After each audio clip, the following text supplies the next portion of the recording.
Thanks for being on the hangout here. This is Alzay Calhoun with Coveted Consultant, and let me just get right to it. Here's the situation. I have been working with a number of clients and talking to a number of prospective clients, and there's a divide between what we understand as consultants and what's necessary to make our business thrive. And it's something that I actually understand myself, because not only am I a consultant, but I experienced the challenge of being really, really educated, got a college degree, got a master's degree, and thought I understood how business worked. And then I got in business for myself and realized that there was a completely new set of instructions that I wasn't educated about. And I had to figure it out as I went along. And so there's just a difference between what we're taught and what's required to be successful in the marketplace. And I want to talk about that in this interview series. So what I've done is I've got a list of questions that are set up here, and I have invited a special guest. This is a good friend of mine and client of mine, Tonya Howard, and she's going to help me get these thoughts out of my head so that they can be offered to you and be as helpful as possible. So without any further ado, Tonya Howard. So hi everybody, my name is Tonya Howard, and I'm actually the owner of Altruistically Yours, and it is a business that specializes in volunteer management consulting. And when I first started thinking about starting a business and talking with Alzay, he helped me to think about not just creating a mission statement, but putting together a brand ambition and a business ambition for my business to set me apart. Because what I've learned is there's one thing, there's the way that normal people think about business and a way that best in class people think about business. And so we've had many talks about what a conventional consultant is versus a coveted consultant. And so what I want him to do is share with you some of the things that he's been sharing with me about making the switch from conventional consulting to being a coveted consultant. So are you ready, Alzay? I am ready. Let's do it. Okay, so when we think about what I just said, what is a conventional consultant and what is a coveted consultant? What is the difference? Can you explain that? Okay, so a conventional consultant is just that, follows all the typical classical conventions. So when you think about your classic personal injury lawyer, when you think about your typical certified public accountant, when you think about your typical certified a management consultant, when you think about those people, they fit in a very exact box. There's an image that comes to mind, and if you open up the phone book or you do a web search online, every website will look the same, every advertisement will look the same. They all follow the same rules. And so as a prospective customer of any of those services, you can't tell the difference. There's nothing compelling about one or the other. You're not sure if you'll be taken care of well by one or the other.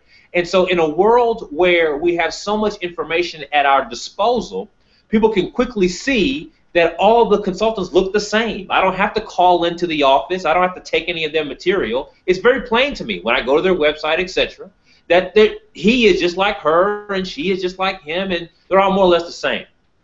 Now, coveted consultants think about that entire landscape differently. What a coveted consultant is excited about is being specifically different than what's available in the marketplace. They have no intention on being like everybody else and following all the normal conventions. They've got a different spirit. They have a different focus. It's kind of like being the Starbucks of consulting, or the Harley Davidson of consulting, or the Apple computer of consulting. None of those companies have any intention on being like their competition. They have set out to be set apart, to be specifically different, and their business operates the same way. So coveted consultants are excited about being different and creating a business that looks so much different than its competition. Okay, so if I'm going to make the switch, per se, from being a conventional consultant to a coveted consultant, what is the number one thing that I need to do? So there is a spirit of excellence you've got to take on. And that spirit of excellence depends on a shift from being the technical expert to being a business architect. So that excellence no longer counts on you being the excellent person. It doesn't matter what size deal you close or how big your company is. There are a lot of companies that really are based around the energy of one particular person. And if that person is gone, the business begins to fall apart. If they're gone for 48 hours, the business falls apart, let alone for 2, 3, 4 months. So the major switch you have to make is a commitment to begin to take yourself out of the existing business and let the business be excellent all on its own. Okay, so let me ask you this. So what will my coveted company do that a conventional company doesn't do? So if you think about run-of-the-mill, conventional, find every day type businesses, you get whatever you get, right? So if if you walk into a lawyer's office and the assistant feels good that day when they greet you, then you get great service. If you are working with a management consultant and they feel particularly inspired that day, then you get good work from those consultants. A coveted company can't put up with that kind of variability. A coveted company has to be sure that when any client comes to work with that business, they experience the same awesome, the same best-in-class service, the same excellent product every time. And that's a function of having a model for how you do what you do. So you have a consulting model, and not just a philosophy, but a very literal order of steps. So there is a place where all clients start, and then there are very specific deliverables, things you plan to happen or you expect to happen. And when those things occur, they lead to a very predictable end result.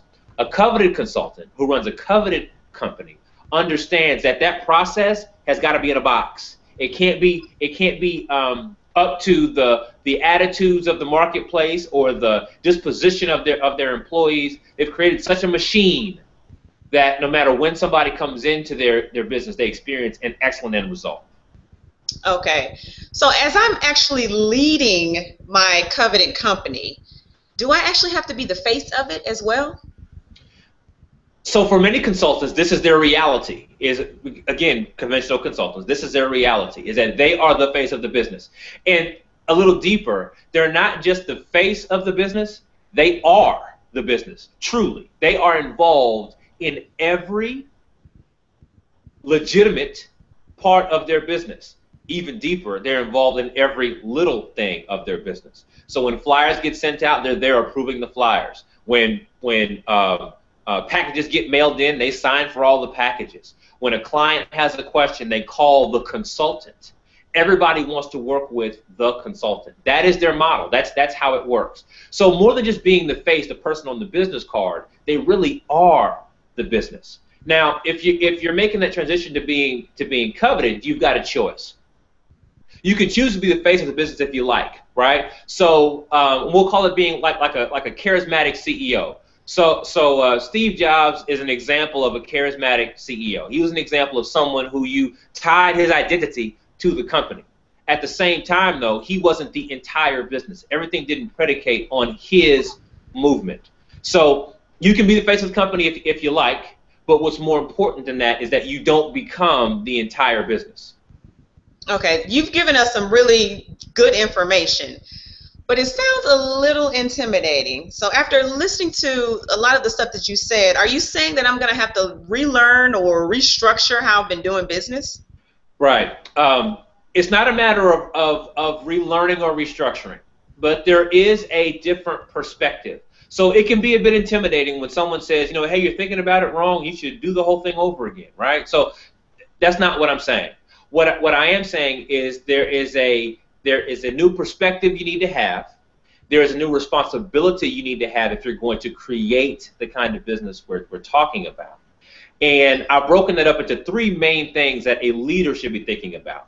First is the messaging of the company, and so that's about differentiated messaging. Again, I gave the examples of companies like Harley-Davidson, of Southwest Airlines, Starbucks Coffee. They have a very different message that they put forward to the marketplace. So that's about messaging. The second thing you've got to focus on is your marketing, right? What is the process by which people find and do business with you. That's all marketing. All of that is all involved in this thing we call marketing. Then the third thing is management. So that in our daily operations, who's responsible for what, and how do we measure those responsibilities, measure those outputs, so that we get an excellent end result each and every time. So you're doing all these things already. You're already doing them. It's just a matter of what bucket do we place them in. Are they messaging things? Are they marketing things? Or are they management things? And most importantly, if you get the messaging right first, then the marketing becomes a whole lot easier. That's clearer. And then the management structure becomes almost obvious. So it's in that order is how I think about helping leaders better understand how to run their company. Okay, so messaging, marketing, and managing is what you just talked about. So let's talk about this messaging. Let's dig into that. So as a coveted company, how do I position myself in the marketplace? So, here's the short answer. Here's the truth. You've got to get excited about what you do. There's no academic answer for this, right? So let me do 1 and then 2 and then 3. You're going to have to get excited about what you do, and then you're going to have to convey that excitement to your audience, right? So there are some, and there's some ways that I think about it. I help my clients come up with what I call a brand ambition, and that is it's kind of like a mission statement, but it's a little better than that. And then we come up with a business ambition that gets down to metrics to help us measure against that. So what you want to make sure is that you are open to communicating what you really believe about the marketplace. And so let me break that down a little further. It gets down to noise, truth, and beliefs. So when I talk about the noise in the marketplace, what am I saying? I'm saying that right now, your best client is inundated with noise. They're getting information. They're getting print newsletters. They're getting email newsletters. They're watching television. They are talking to their networking partners. Their mentor has an opinion. All the competition has an opinion. And all that stuff just creates static in their brain. And what they would really love is if somebody would cut through all that noise and give them a clear, understandable point of view. So that's the noise. You, as the coveted consultant, building a coveted consulting company, have to articulate what that noise is. The second is about truths. So given the noise, all that stuff that's going on in their world and in their mind and in their head, what's true? Some of what they've been hearing from their friends and family is true. Some of what their competitors say is the truth. Some of what they have kind of been brought up learning about their marketplace is true. And so your job is to identify what those truths are. You don't have to make up new truths. Just identify and be clear about what those truths are. The last step of this is about your beliefs. So with all of what's happening in the marketplace, there are certain things that you believe as a company.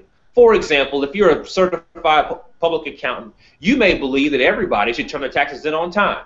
That's just your simple belief, and you believe in it strongly. You don't believe that people should request extensions. You believe that if you're prepared the right way before April 15th, then you can turn your taxes in. And so what you do is you help people prepare appropriately for the 15th. That's an example of a truth. That's a truism for your company. The more excited, the clearer, and the more passionate you are about articulating the noise, the truth, and the beliefs is the foundation for a company that's going to be set apart from its competition.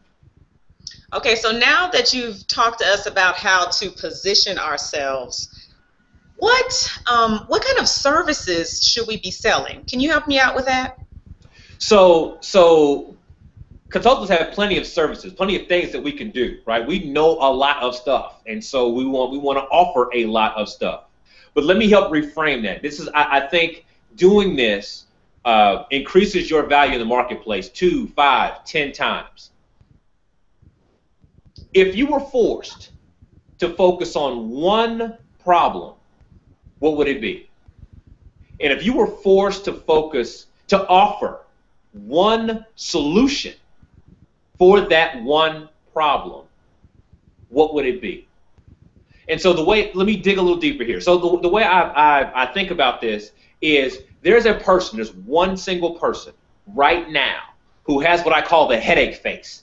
Right now, they are sitting at their desk right now with their hands in their head and they're rubbing their eyes and they can't even see straight because this problem has taken over their lives. It's no longer an academic problem for them. It's no longer, well, one day I want to finally do X.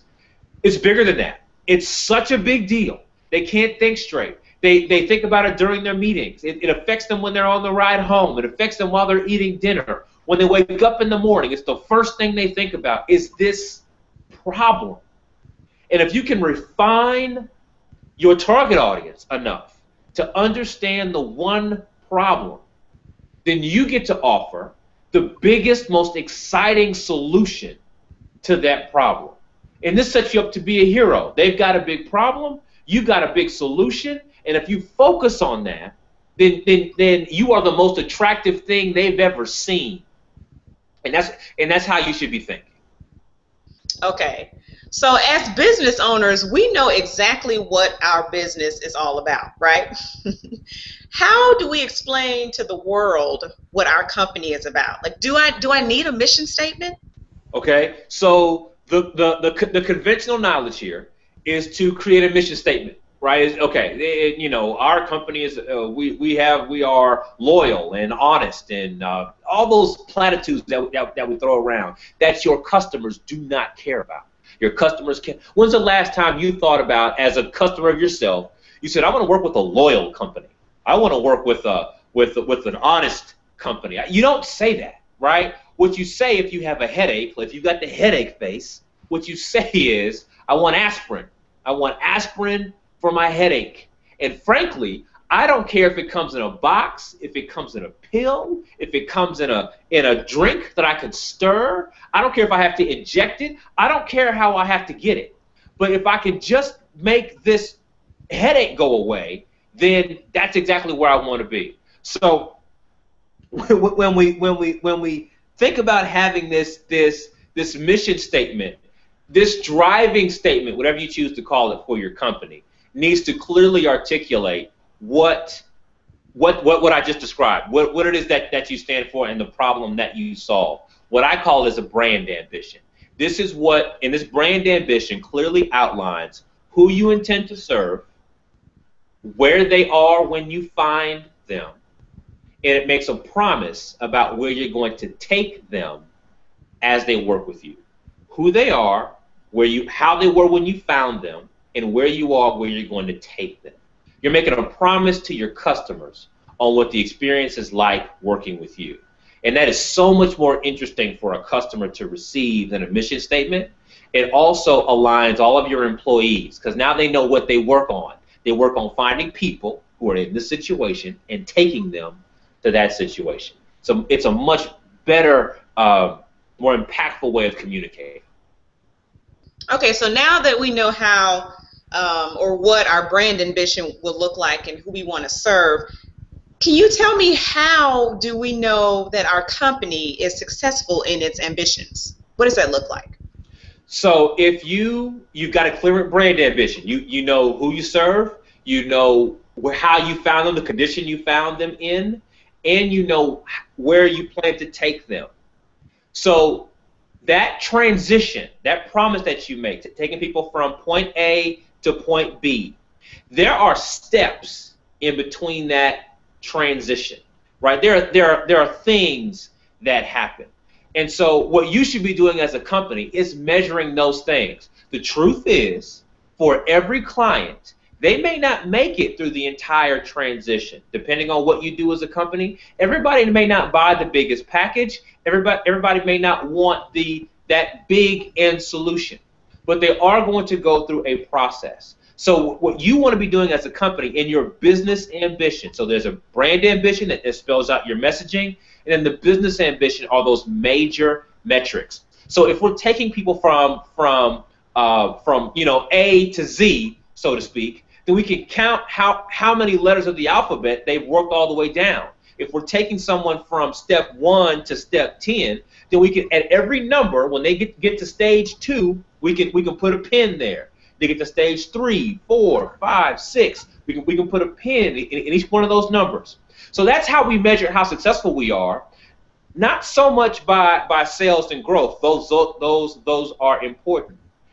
If we do an excellent job making good on our promise to our customers, then the sales will work themselves out.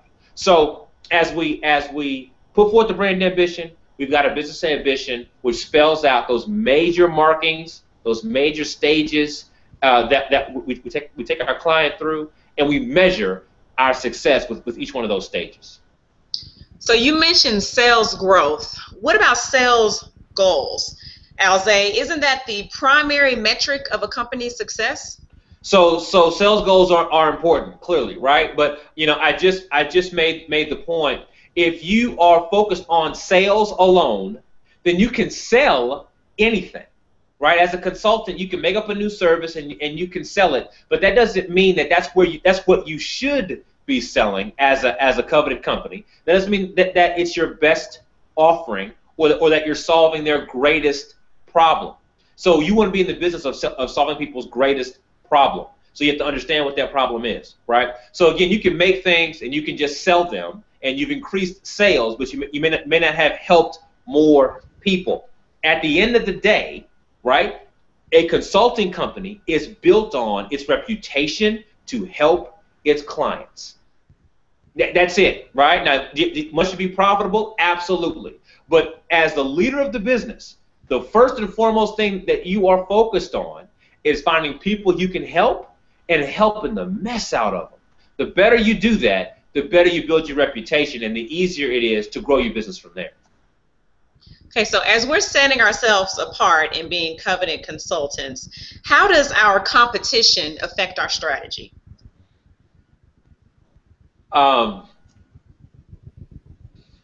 Yeah, I want to be able to answer this question without being rude, right? So the answer is they don't. The answer is you are not worried about your competition. Let's put that in context for a second. Does Nike spend a lot of time worrying about their competition? Does Apple spend a lot of time worrying about their competition? Does Google spend a lot of time worrying about its competition? Does Southwest Airlines? Does Starbucks Coffee? Does etc. Right? So first and foremost, your job is to focus on who you serve, what their problem is, and helping the mess out of them. Because the fact of the matter is, most companies are conventional. Most companies are doing what everybody else is doing, and they are a Frankenstein mix of what their competition has put together. They've taken it, they've stolen it or borrowed it, and they mash it up and call it their own. Right? That's not new and that's not exciting. So as a matter of fact, that is the proverbial box. Right? That is the box, is what everybody else is doing. So instead of being focused on your competition and trying to set yourself against your competition, do the clearest thing that you know is the most valuable in the marketplace and have the courage for being known for that. That's good stuff. Now, you've given us really good information on messaging. Do you feel like you've covered all of the messaging points? Yeah, I think that's all the message. Yeah, for now, good to go. Good to go. So do you have any final thoughts for us for right now for this part of the interview? I think overall, the point right now is if you run a consulting company and you have found yourself kind of on pause, you're good at what you do. People know that you're good. That's not the problem. But internally, as a company, you're kind of on pause. Hopefully what you've heard today is that to get off pause means that you have to design an even better company. You've got to become an architect of an even better company, and you have to see for yourself, you in your own mind, what that bigger, better company looks like. And until you do that, your company will stay on pause. And you can borrow from your competition, and you can recreate a mission statement, and you can quote unquote make more sales, and you can offer more clever products and services. But until you, as a leader of the company, decide to be different and begin to map out what different looks like, you'll stay on pause. So hopefully at the end of this, for those who are ready, they've kind of made a decision to get off pause. Thank you very much. We look forward to moving on to marketing and managing. Sounds good. So thank you, Tonya, for kind of doing this exercise with me, and we'll do it again soon.